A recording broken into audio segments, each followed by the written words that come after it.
La última de los bloques que hemos dividido esta mesa se titula Historia cultural de la edición, estudios de caso, y hemos traído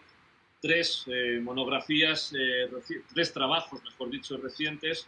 dedicados a, el primero de ellos, a la editorial Gustavo Gili, que es un trabajo sobre la historia de esta editorial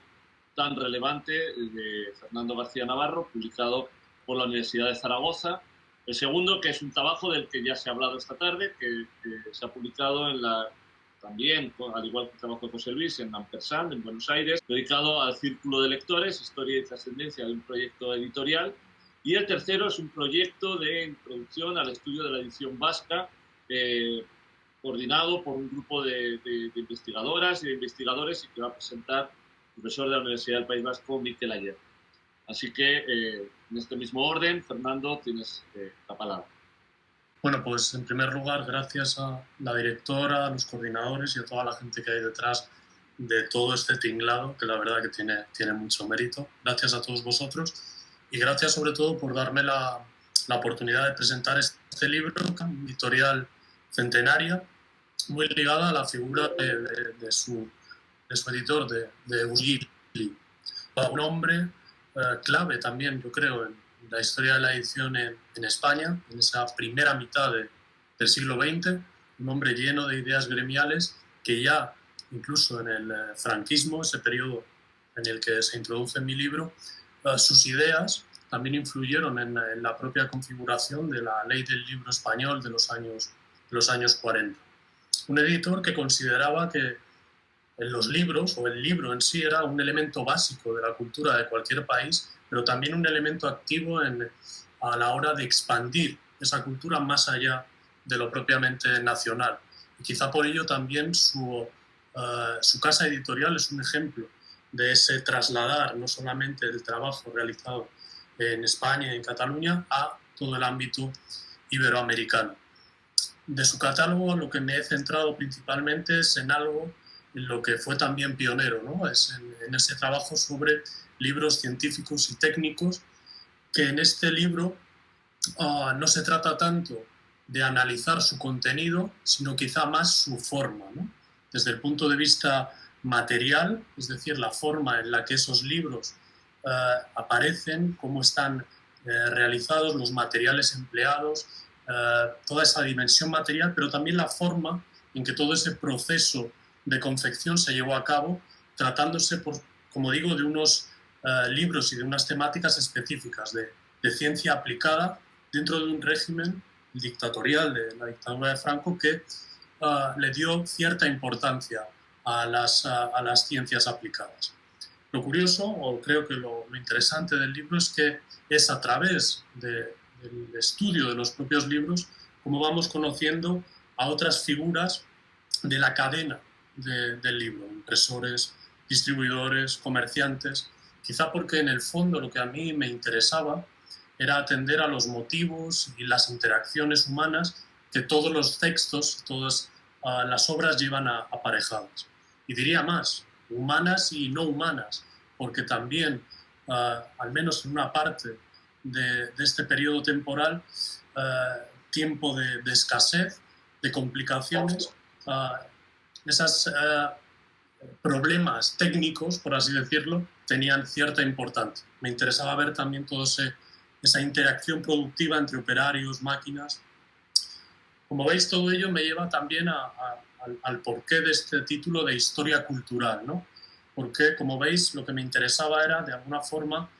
reconstruir ese circuito de comunicación, que diría Darton, que nos lleva desde la figura del autor, que es a lo que se puede ver a lo largo de mi libro, a entender a esos diferentes autores de esas obras, a la función que cumple el editor, pero también a figuras que quizá no siempre tienen tanto protagonismo como, por ejemplo, los traductores, a los que les dedico buena parte de la atención, a los libreros e incluso también a los lectores, a través de los recuerdos de esas lecturas que ellos mismos realizaron. Pero todo ello sin perder de vista que de lo que estamos hablando es de libros, ¿no? De ahí que es a través o a partir de esos libros como vamos conociendo a esas otras figuras. Por eso quizá lo que podría decir que los lectores que se acerquen a consultar este trabajo podrán encontrar en parte una intrahistoria de muchos de esos libros científicos y técnicos de la editorial Gustavo Gili, rastreada o reconstruida a través de expedientes, correspondencia comercial, cartas personales, que de alguna forma nos llevan a dar un paso más de lo que es el mero estudio del catálogo y que nos habla de tratar de entender en parte los problemas cotidianos a los que se enfrentaban los editores de la casa Gili, ¿no? No solamente a la censura propia de su tiempo, sino también a hacer frente a las ediciones fraudulentas en Iberoamérica, a esas negociaciones para cerrar contratos, la importancia del capital social de los diferentes agentes, a las trabas a la exportación, y que de alguna forma llevan a poder decir que lo que he tratado de hacer con todo ello es una especie de historia social culturalmente considerada que me permite, a través de este estudio específico de una casa editorial, intentar comprender en aquella época, en esos algo más de 25 años de la dictadura de Franco, un poco entender la estructura, ¿no?, del campo editorial en España. Todo ello gracias, como habéis dicho, a la editorial Prensas de la Universidad de Zaragoza y también, por qué no decirlo, a los, espero que no se enfaden, teloneros de lujo, que fueron tanto Jesús Martínez Martín, quien escribió el prólogo, como Jean-François Botrel, quien cierra con un epílogo este libro que os invito a todos a que echéis un vistazo. Muchas gracias. Gracias a ti, Fernando. Raquel, tienes la palabra. Bueno, me sumo a los agradecimientos tanto a la dirección del seminario, a Pura y a Fernando también por coordinar la mesa. Bien, pues yo presento mi libro Círculo de Lectores, Historia y Trascendencia, un proyecto cultural que acaba de salir, recién publicado justo el mes pasado por Ampersand,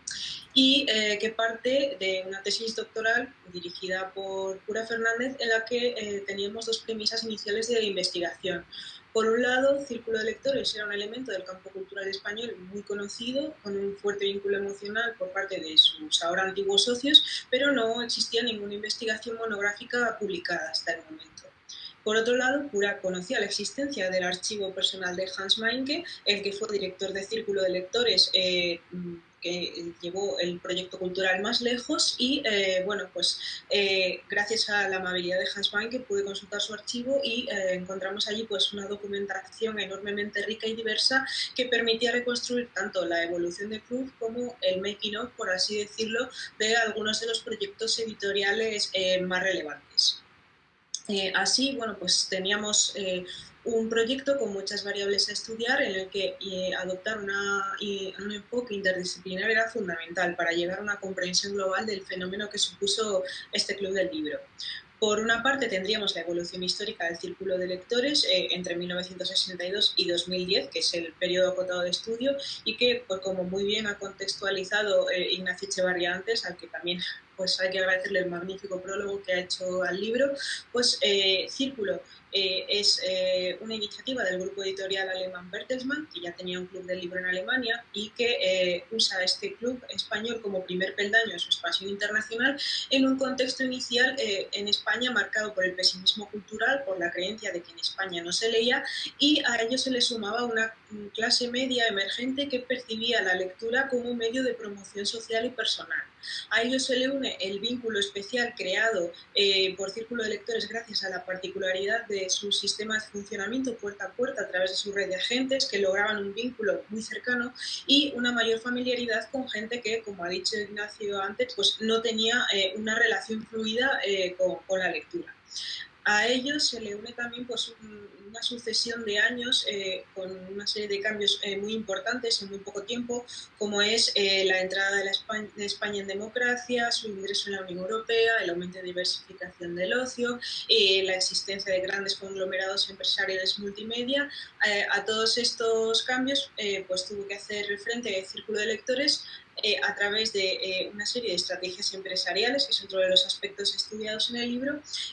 marcadas por la complejización progresiva de su estructura acorde al crecimiento y enfoque del club. A ello se le unen las estrategias de fidelización y venta, tanto enfocadas a los socios como a su sistema de promotores, aquellos encargados de hacer nuevos socios, y de agentes, como he dicho, eran los encargados de tener el contacto directo con los que ya eran socios. A continuación tendríamos lo que sería la columna vertebral del estudio, que es el proyecto cultural de Hans Meinke, director de Círculo entre 1981 y 1997, que llevó a Círculo a un verdadero sello cultural y que basó sus iniciativas en un equilibrio entre aquellos volúmenes que le ocasionaban mayores ventas y que le permitían a su vez emprender proyectos editoriales de mucha mayor magnitud y mucho más arriesgados. Ello obedecía a su concepto de editor como mediador cultural, que ponía a disposición de los lectores una serie de textos que él entendía que eran imprescindibles para formar parte de su acervo cultural y que a su vez les otorgaba una confianza en el sello editorial. Y a ello se complementaba con una agenda de actividades culturales abierta a todos los públicos, no solo charlas con los autores, sino también exposiciones, ciclos de conferencia que abordaban asuntos de interés general.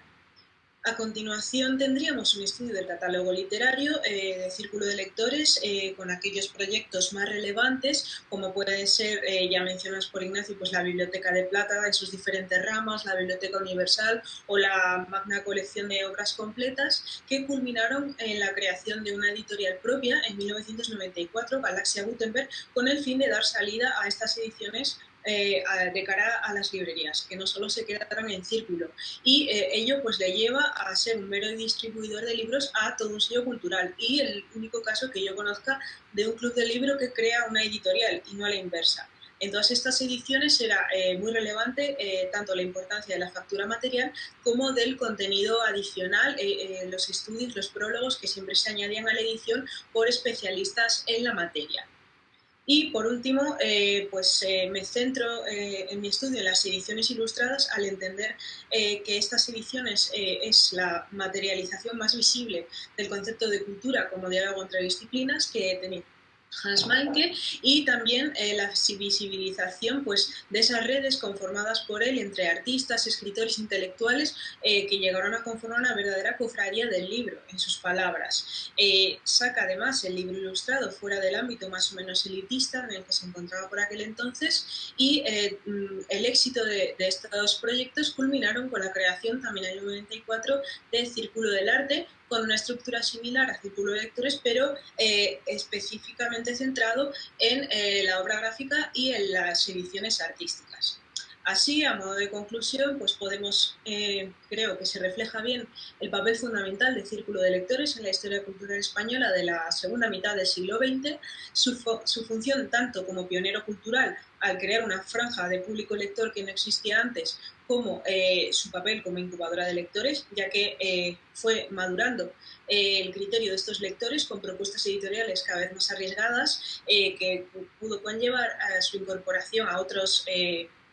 ámbitos de la lectura, como librerías o bibliotecas, y sobre todo la creación de un vínculo emocional todavía vigente en la población que gracias a este club pues, pudo ser partícipe de la historia cultural española de su época. Y hasta aquí mi intervención, muchas gracias. Gracias, Raquel.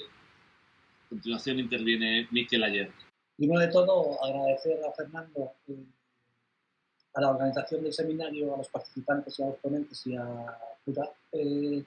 por ofrecernos esta participación, más que nada, y teniendo en cuenta que nosotros no hemos podido enseñar ni la portada del libro, ¿no? Porque es un libro que todavía está en proceso, es un proceso largo porque nos ha pillado todo esto del confinamiento y tal, pero bueno, yo os hablaré muy brevemente sobre el proyecto de investigación Editeus, que llevamos a cabo el análisis de la edición del libro vasco, dando a conocer editores y editoriales en torno pues, a este mundo, ¿no? Asimismo, pretendemos ofrecer la perspectiva diacrónica de la edición del libro vasco, además del estudio de los factores y partes que influyeron en la misma, tales como las consecuencias correspondientes a la censura franquista, ¿no? Entonces, dicho proyecto lo subvencionó la Universidad del País Vasco, con el título del proyecto El Mundo Editorial Vasco, Estudio Histórico de la Evolución del Campo, siglo XIX y siglo XXI, que se llevó a cabo entre los años 2019 y 2020 y pues lo que hemos hecho lo hemos volcado un poco en la página web, que es www.mhli, que es Memoria Histórica en Tierras Ibéricas.net, y ahí, aparte de otros proyectos que ya hemos sacado a cabo, hay una pestaña que se llama Editeus, y de momento hemos puesto 3 apartados. En el primer apartado hemos ofrecido el diccionario de la edición vasca, que surgió a raíz de la colaboración con Edired, y mediante el cual ofrecemos 50 semblanzas que hicimos para la red de Edired, pues ofrecerlos en euskera, ya que son editoriales vascas y toda esa información pues la hemos volcado también en euskara. Por otro lado está el espacio multimedia, en el cual hemos colgado 16 videoentrevistas que hemos hecho a diferentes referentes del mundo editorial vasco, ¿sí? Bueno, pues editores, trabajadores de imprenta y demás agentes culturales que trabajan en ello. Actualmente estamos trabajando en los subtítulos de las entrevistas hechas en euskera, pues para traducirlos al castellano y poder ofrecerlo también en castellano. Y por último tenemos un espacio dedicado a Juan Mari Torrealday, como no, y en ese apartado se almacenan información sobre Torrealday, pues su biografía, sus obras, las entrevistas que le realizamos y también la videoentrevista que le realizamos y el congreso que hicimos conjuntamente pues, con el grupo de investigación. Pronto, además, colgaremos en la web la edición digital de su tesis pionera sobre la censura y la literatura. Y en ese marco se engloba un poco pues, esa publicación que se va a llamar Introducción al estudio de la edición vasca, que va a constar de 7 artículos, 4 de ellos realizados por miembros pertenecientes al grupo de investigación y otros 3 colaboradores que les hemos pedido pues, que participen en esta publicación. Todos los participantes pertenecemos a la Universidad del País Vasco, somos profesores de la universidad. Y bueno, brevemente yo básicamente voy a citaros los títulos más o menos para que sepáis cómo va a ir o qué enfoques se van a entrelazar en esta publicación. Pues tenía preparado un PowerPoint, pero al final no he acertado. Entonces, por un lado, vamos a encontrar el estudio de Beñat Sarasola, que se ha centrado en la importancia de las revistas literarias a la hora de crear editoriales vascas en torno a 1975 y 1984, ¿no? Pues el posfranquismo, el primer posfranquismo y el segundo posfranquismo, pues las revistas literarias vascas tuvieron una influencia enorme a la hora de la creación de editoriales, porque muchas revistas literarias se convirtieron en editoriales que actualmente siguen, ¿no? Por otro lado, Alex Gurruchaga le ha puesto como título al artículo la obra de... Bueno, yo voy a citar los títulos en castellano directamente. Todos ellos van a ir en euskera, pero los cito en castellano para que veáis un poco qué enfoque va a tener cada artículo. Alexander Gurruchaga se ha centrado en la obra poética y ha analizado las antologías de poesía vasca que se han publicado y también poemarios y, mejor dicho, poetas traducidos al euskera, ¿no? Porque muchas veces a la hora de traducir poesía pues se hacen más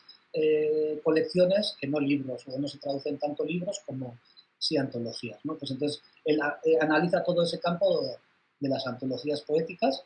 Por otro lado, la ponente que vas a tener mañana, Miriam Ibarrucea, habla sobre la bibliodiversidad como estrategia para un plan de lectura en el marco de didáctica de la literatura y la lengua, y pues bueno, analiza todo ese entramado de la bibliodiversidad. Y por otro, pues un servidor que ha escrito un artículo sobre la representación del editor en la narrativa vasca. Hoy justamente cuando he llegado a conectarme después de clase a las charlas, justo ahora mismo no me viene el nombre y no tengo el programa delante, pero se ha hablado de que analizaba esto a raíz de que Vilamatas pues decía que no, y lo mismo, yo también me acerqué un poco pensando que no va a haber figura literaria como editor que sí, y al final pues hay más obras de lo que pensaba.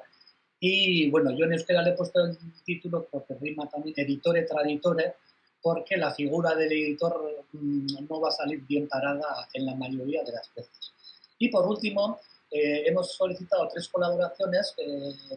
Uno, para trabajar un poco el ámbito de la traducción, y Elizabeth Manterola ha hecho unas reflexiones en torno a la literatura vasca traducida y publicada fuera de o incluso en el País Vasco, pero en otros idiomas. Por otro lado, el historiador de arte José Amorlesin ha analizado la obra de artistas vascos contemporáneos en el diseño de portadas e ilustraciones, tanto José Luis Zumeta, bueno, Néstor Basterretxea, pero también artistas contemporáneos más actuales. Y por último, el filólogo vasco Eneko Zuloaga nos ofrece un recorrido por la edición moderna de clásicos vascos, desde 1840 hasta el 2020, ¿no? Pues entonces, estas son los 7 artículos que vamos a englobar en esta publicación. La publicación va a ser digital, se va a publicar también en la página web, porque por eso es una introducción, porque queremos que estos trabajos tengan un poco continuidad y crucemos los dedos para que algún día pues, podamos traducir algunos artículos o por lo menos pues, poder tener opción de en estos eventos pues, poderlo hacer más colectivo. Muchas gracias. Bueno, muchas gracias a todas y a todos. Personalmente, para mí ha sido muy satisfactorio coordinar esta mesa. En primer lugar, desde un punto de vista personal, porque me ha permitido reencontrarme con muchas amigas y muchos amigos, conocer a otras personas a las que no conocía, aunque leía desde hacía tiempo, incluso poner cara a algunos colegas con quienes he tenido contacto por correo electrónico, pero a quien todavía no había visto, al menos la imagen. No digo en persona, porque esto todavía no ha podido ser, pero la imagen. También ha sido muy satisfactorio comprobar, yo creo, el buen estado de nuestro campo de investigación. Es decir, esto es una muestra muy significativa, pero ni siquiera exhaustiva, de investigaciones que están viendo la luz y que examinan la historia editorial desde ángulos muy diversos. Así que yo creo que después de escucharos, ya viendo el plantel que teníamos, no se queda muy satisfecho y piensa la cantidad de estímulos que tiene para seguir investigando en este campo. Así que me gustaría terminar con un doble mensaje, uno de agradecimiento por vuestro esfuerzo, por haber aceptado participar en esta mesa, y otro de felicitación por las investigaciones que han visto la luz en estos años. Espero que, también aglutinados o cohesionados gracias a proyectos como la red que convoca este simposio, pues podamos seguir trabajando juntos y juntas, dialogando, y que sigamos encontrando foros de debate. Y con esto pues cerramos la sesión, la primera jornada del simposio. Me pide Pura que os despida en nombre de ella y que os convoque a la sesión de mañana, que tendrá lugar a partir de las 4 de la tarde, hora peninsular, en la que espero que nos encontremos de nuevo. Muchas gracias a todas y muchas gracias a todos. Nire, hasta el momento,